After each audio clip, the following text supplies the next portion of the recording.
What's going on, everybody? Welcome to the channel. It is me, Yarn Craig. I'm back with another WNBA video, and today we're looking at all WNBA squads according to me. So before I get started, guys, go ahead, like and subscribe to the channel before I get to it. So first off, the selection process for the all WNBA teams has changed, thankfully so, because for too long, probably players have been excluded from this list that should be on it, but they were hindered because of position played, a crowded position. I can't even imagine how many players have probably missed out simply because they're a guard, but there's so many good guards. They may be better than every forward on the list, but they can't be on it because there's only space for two guards.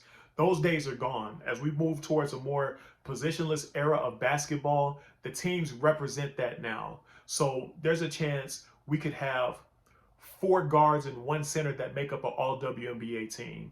So yes, gone are the days where it had to be two guards, two forwards, and a center.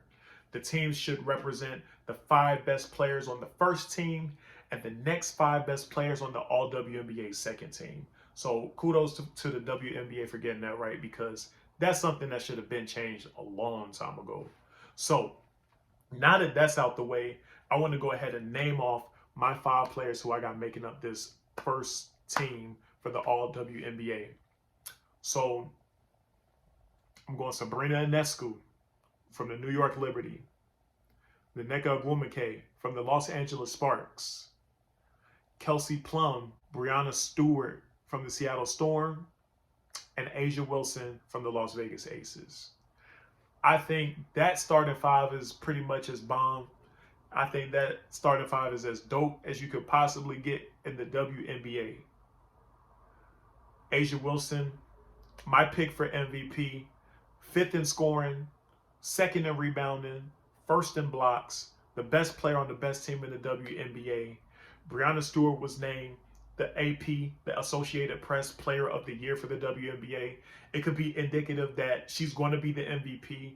I'm not mad at it. She was not my pick for MVP, but she's definitely played like an MVP. And if she wins the award, it'll be well deserved. Again, my pick was A'ja Wilson, but I'm cool with Breanna Stewart winning it too, to be honest with you.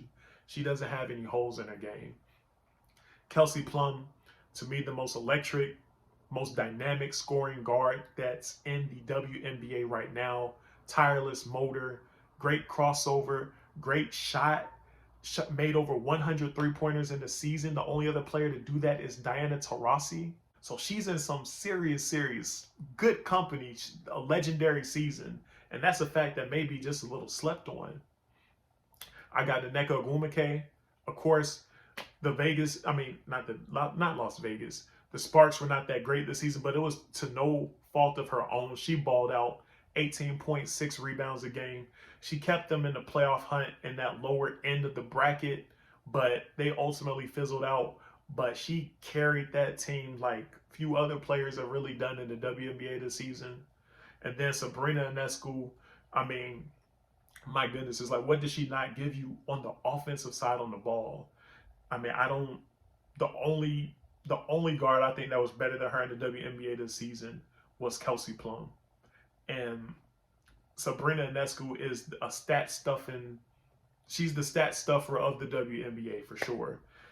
Most triple doubles for somebody her age, had one of the most efficient games in WNBA history. She squeezed her team into that little tight playoff race between those, the 4 or 5 teams that were jockeying for the 7th to 8th spots. Come on, guys. So that's the first team. I think I'm not really worried about any of my picks. I'm not going back and forth on any of them. I think all of them are deserving the first team. Second team, I'm going Courtney Vander, Sloot, Candace Parker, Alyssa Thomas, Jonquel Jones, and Skylar Diggins-Smith.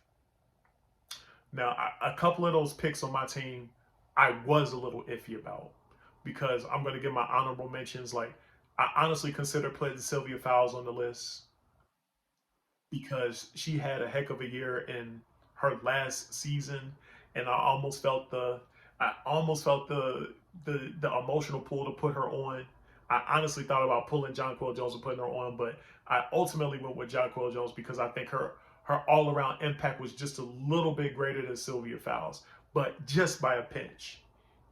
Jonquel Jones is highly slept on, two-way player. She did not put up her MVP numbers that she put up last season, but people forget she's a two-way player. I honestly, when I watch her play, I wish she was just a little bit more selfish on offense. But as far as two-way players go, she's right at the top of the list. Candace Parker, another perfect example. Two-way player. Her numbers may not necessarily just wow you when you look at her points, but she just does everything. She just does a little bit of everything on the basketball court. Defends. She can defend multiple positions. She can play in the post, shoot in the post. She can handle the ball like a point guard. Your center. She's playing the center position this season. Your center can lead the fast break. Your center can run the offense. This is what we're talking about when we're talking positionless basketball. Prime example, Candace Parker, the ultimate Swiss Army knife, belongs on this list. Courtney Vander Sloot, I've said it, I believe her to be the best pure point guard in the WNBA. She finished second in assists. She averaged, about 12 points per game this season on the Chicago Sky, second best team in the WNBA this season. I don't think there's a better floor general in the WNBA than Courtney Vander Sloot. She's been doing it for a while now. And this is the first season, I think, in a few seasons that she did not lead the WNBA in assists. So I think she more than deserves this spot. Her numbers don't jump out at you, but look at her clutch stats. She's as clutch as it gets in the WNBA. You want the ball in her hands in the last 2 minutes of a game. You want the ball in her hands. Alyssa Thomas, I'll be honest with you. Again, her numbers aren't, she doesn't have these gaudy numbers on offense where you're like, man, she's only averaging 13 points a game. Yeah, but look at what she's giving you in the assist column. Look what she's giving you rebounding the ball. Look what she's giving you on defense. Look at the fact that she can run your offense. Look at the fact that she's probably one of the best, and she's one of the players with the greatest amount of endurance in the WNBA. She plays hard every single night. She doesn't take nights off. And she's one of the most effective players, not just because she's just in great condition, but skill-wise. She's just a very balanced player. The only thing that she just really doesn't have like that is, a three-point shot. But everything else is like, she does. She does. From that forward position, she can go up and play the four, and she can go down and play the one. Great player. And then I got, of course, Skylar Diggins-Smith, who I spoke about before. Controversial season, but man, the Phoenix Mercury would not have sniffed the playoffs without her playing, though. So, I feel confident about my second team, too. But those are my two teams, guys. Tell me, what do you think about my picks? And if you disagree, put it in the comments. Let me know. What do your All-WNBA teams look like? Go ahead, like, comment, and subscribe, guys. Peace.